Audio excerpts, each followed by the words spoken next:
আপনারা দেখছেন ক্যারিয়ার এটা ইউটিউব চ্যানেল। এমন একটা ডিপার্টমেন্ট যেটা নিয়ে সবসময় তোমাদের মনে একটা কোশ্চেন থেকেই যায় যে ইন্ডিয়ান অর্ডিন্যান্স ফ্যাক্টরি সম্বন্ধে অ্যাকচুয়ালি এখানে কি হয়েছে। এখন কিছু ভিডিও অর্ডিন্যান্স ফ্যাক্টরি রিক্রুটমেন্ট নিয়ে তোমরা হয়তো দেখে থাকবে ইউটিউবে যে Indian ordnance factory Itarsi, Indian ordnance factory Khamaria, Indian ordnance factory Chanda 2023 যে নিউ রিক্রুটমেন্ট আসছে। তো এখানে কনফিউশন তোমাদের কী তৈরি হচ্ছে যে সিপিডব্লিউর ভ্যাকান্সি বা যে তোমাদের ডিপিডব্লিউর ভ্যাকান্সি আসছে, অর্থাৎ যে কেমিক্যাল প্রসেস ওয়ার্কার বা ডেঞ্জার বিল্ডিং ওয়ার্কার পোস্ট নিয়ে তোমাদের যে পোস্টগুলো আসছে, তো এখানে এই পোস্টগুলোতে যে রিক্রুটমেন্ট আসছে বা ভবিষ্যতে আসবে, তো এর এডুকেশান কোয়ালিফিকেশান কী থাকছে বা রিক্রুটমেন্ট প্রসেস তোমাদের কী থাকছে। তো এখানে তোমাদের জানিয়ে রাখি যে এখনও পর্যন্ত হয়তো অনেক স্টুডেন্টরা জানোই না যে অর্ডিন্যান্স ফ্যাক্টরি কর্পোরেট বেসিসের উপরে কাজ করছে, বা কিছু স্টুডেন্টদের মনে হয়তো এখনও প্রশ্ন রয়েছে যে অর্ডিন্যান্স ফ্যাক্টরির যে অ্যাপ্রেন্টিসশিপের ভ্যাকান্সি বার হয়, ওটা করলেই হয়তো তোমাদের ডাইরেক্ট জবের চান্স পাওয়া যায় এই অর্ডিন্যান্স ফ্যাক্টরিতে। তো আজকের এই ভিডিওর মাধ্যমে তোমাদের এই সব কনফিউশন দূর করার চেষ্টা করব, যে সেটা 2023 নিউ রিক্রুটমেন্ট নোটিফিকেশান অলরেডি যে আউট হয়ে গিয়েছে বা ভবিষ্যতে যে রিক্রুটমেন্টগুলি আসতে চলেছে। তো ফার্স্ট তোমরা দেখতে পাবে অর্ডিন্যান্স ফ্যাক্টরির যে রিক্রুটমেন্টগুলি আসতো সেগুলোই সাধারণত ওএফআরসি অর্থাৎ অর্ডিন্যান্স ফ্যাক্টরি রিক্রুটমেন্ট সেন্টার থেকে আসতো। তো সেই ওএফআরসি অর্ডিন্যান্স ফ্যাক্টরি রিক্রুটমেন্ট প্রকাশ করতো। তো তোমাদের দেখিয়ে দিই যে এখন অর্ডিন্যান্স ফ্যাক্টরি কীভাবে দেখা যায়। আগে ছিল তোমাদের কী দেখা যেত যে এখানে ওএফআরসি অর্ডিন্যান্স ফ্যাক্টরি রিক্রুটমেন্ট তোমাদের কাউন্সিল থাকতো একটা, সেখান থেকে তোমাদের সমস্ত রিক্রুটমেন্ট বার হতো। বাট এখন তোমরা ওয়েবসাইটে গেলে দেখতে পাবে যে এখানে director of ordinance coordination and service, তো এইটা তোমরা এখানে ফার্স্ট দেখতে পেয়ে যাবে। তো এরপরে তোমরা এখানে দেখবে নিচের দ্য অর্ডিন্যান্স ফ্যাক্টরি সম্বন্ধে কিছু লেখা আছে। তো তোমরা এখানে দেখবে যে discussion of the union cabinet on 16 June 2023 the government of India has decide corporatize of function of 41 production unit ordnance factory of the ordnance factory board OFB। তো 16 জুন 2020 পর থেকে তোমাদের government of India cabinet committee decide করেছে যে তোমাদের যে ordinance factory 41 production ছিল সেই 41 প্রোডাকশানকে কর্পোরেটাইজ করা। তো এই প্রসেসে কিছু ইউনিয়ন সামনে আসে যারা এটার বিরোধিতাও করে, বিকজ এটা ওয়ার্কারদের স্বার্থে ছিল না, আর এর কিছু তোমাদের ডিসঅ্যাডভান্টেজও ছিল। তো গভর্নমেন্টের কিছু সুবিধা সম্বন্ধেও বলে, বাট ইউনিয়নের সম্বন্ধে লোকসান কিছু বলে। দেন কিছু টাইম ফাইট হওয়ার পরে 1 অক্টোবর 2023, এখানে তোমরা দেখতে পাবে ডেট পুরো দেওয়া আছে, 1 অক্টোবর 2021 1 অক্টোবর 2021 তোমাদের সিদ্ধান্ত নেওয়া হয় যে ইন্ডিয়ান অর্ডিন্যান্স ফ্যাক্টরিকে ডিএফএসইউ অর্থাৎ ডিফেন্স পাবলিক সেক্টর ইউনিয়নে চেঞ্জ করা হবে। তো এরপরে এখানে কাজ করা ওয়ার্কারদের কী হয়, তো ওয়ার্কারদের বলা হয় যে তোমরা এখানে গভর্নমেন্ট অফ ইন্ডিয়ার আন্ডারেই কাজ করবে, বাট অ্যাকচুয়ালি ডেপুটেশন পার এই কোম্পানির আন্ডারে তোমরা এখানে কাজ করছো। তো এই ডেপুটেশন 2 ইয়ারের জন্য ছিল। তো এইটা ছিল তোমাদের পুরো হিস্ট্রি, যে আগে কী ছিল 2021 তোমাদের যে 1 অক্টোবর 2021 সিদ্ধান্ত নেওয়ার আগে গভর্নমেন্ট অফ সিদ্ধান্ত নেওয়ার আগে ইন্ডিয়ান অর্ডিন্যান্স ফ্যাক্টরি কী ছিল, আর তো 1 অক্টোবর 2021 পরে অর্ডিন্যান্স ফ্যাক্টরি এখন কী হয়েছে তোমরা এটা পুরোপুরি জানতে পেরেছো।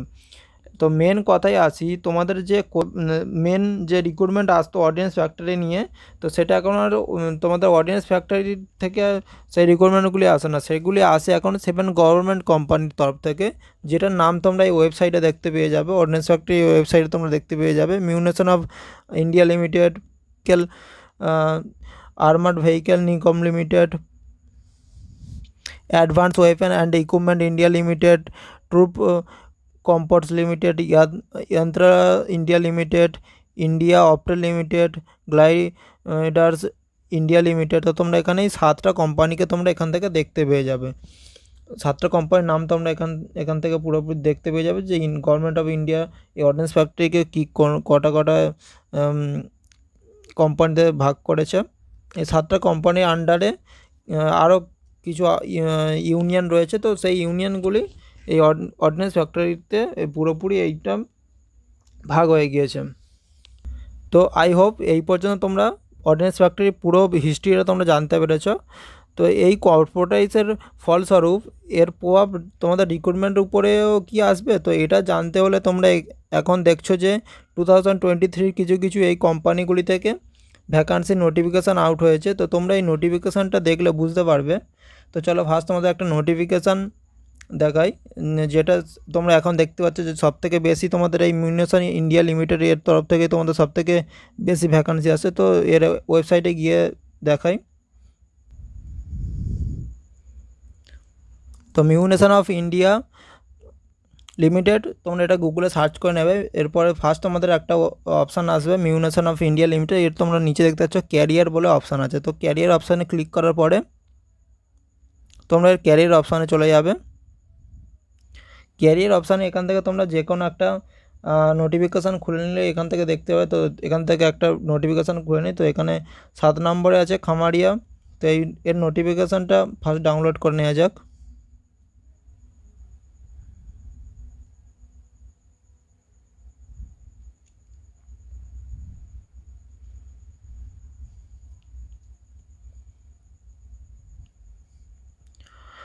তো এই নোটিফিকেশান তোমরা এখানে দেখতে পাবে। অফলাইন অ্যাপ্লিকেশান ফার্স্ট তোমাদের এখানে লেখা আছে অর্ডিন্যান্স ফ্যাক্টরি খামারিয়া। এখানে দেখতে পেয়ে যাবো ordnance factory Khamaria India limited, government of India, enterprise ministry of defence. তো এটা তোমাদের গভর্নমেন্ট অফ ইন্ডিয়ার অন্তর্গতই আসে, যেটা তোমাদের জবলপুর মধ্যপ্রদেশের অন্তর্গত পড়ে। তো এখানে তোমরা ফার্স্ট এর নোটিফিকেশান দেখতে পেয়ে যাচ্ছ যে অফলাইন অ্যাপ্লিকেশান আর ইনভাইটেড ফ্রম এক্স অ্যাপ্রেন্টিসিপ। এইটা তোমরা ভালো করে দেখে রাখবে যে offline application for invited ex apprenticeship of AOCP Trade Processing Ordnance Factory, training experience in manufacturing and handling military ammunition and explosive, and also ex-trade apprenticeship of AOCP Trade trainee in Ordnance Factory in which Ordnance Factory Board processing NSE NTC certificate issued by NCBT. Now NCBT for the tensor based DBW danger building worker personal in contract basic.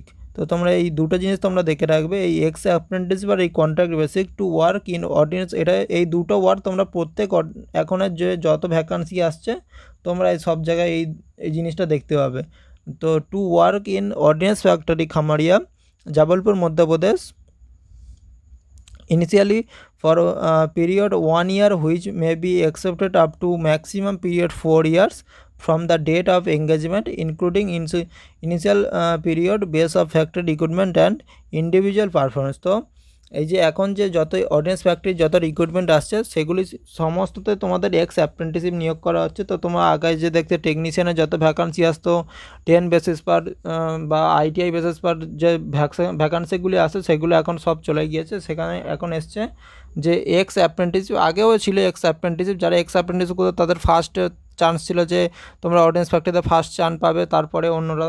But এখন যে তোমাদের ভ্যাকান্সিগুলি আসছে তোমরা এখানে দেখবে যে সমস্তটাই x apprentice. যদিও আমরা এক্স অ্যাপ্রেন্টিসিপের কথাটা বাদ দিয়ে দিই, যে কারণ এখান থেকে অ্যাপ্রেন্টিসিপ করেছে মানে এটা সাধারণত টেকনিশিয়ানদেরই ভ্যাকান্সি আসছে। তো এক্স অ্যাপ্রেন্টিসিপের কথা পুরোপুরি বাদ দিয়ে দিলাম। তারপরেও যে দেখবে এখানে 10 year best DBW danger building worker হিসাবে বা যে ওয়ার্কাররা যারা কাজ করছে সেটা এখানে নিয়োগ করা হচ্ছে 1 year বেসিস কন্ট্রাক্ট। এটা এখানে তোমাদের পার্মানেন্টও নিয়োগ করা হচ্ছে না, এখানে তোমাদের কন্ট্রাক্ট বেসিসে নিয়োগ করা হচ্ছে 1 year। এটা পরে এক্সটেন্ড হতে পারে 4 year হিসাবে। তো এটা এখন থেকে তোমরা বুঝতে পেরে যাচ্ছ যে অর্ডিন্যান্স ফ্যাক্টরিতে আর তোমাদের পার্মানেন্ট জবের হয়তো ভ্যাকান্সি নাও আসতে পারে। এই রকম তোমাদের কন্ট্রাক্ট বেসিস পর এক্স অ্যাপ্রেন্টিসদের এখানে কাজ দেওয়া হচ্ছে। তো আশা করি আই হোপ তোমরা এখানে বুঝতে পারছো যে গভর্নমেন্ট জবের যে টেকনিক্যাল যে রিক্রুটমেন্টগুলো অর্ডিন্যান্স ফ্যাক্টরি থেকে সব থেকে বড় যে আগে আসতো, যে অর্ডিন্যান্স ফ্যাক্টরি থেকেই তোমাদের টেকনিক্যালের সব থেকে বড় বড় ভ্যাকান্সি আসতো, সেই ভ্যাকান্সিগুলো আজ এসে কোথায় দাঁড়িয়েছে। তো এরপরে যে তোমরা আরও নোটিফিকেশানগুলো দেখতে পাচ্ছ যে এগুলি ইসরো, ডিআরডিও বা বার্ক থেকে, তো তোমরা সেই দিকে একটু ভালো করে নজর দাও আর পড়াশোনা করো। কারণ একটা কথা বলে রাখি, ইনিশিয়ালি হয়তো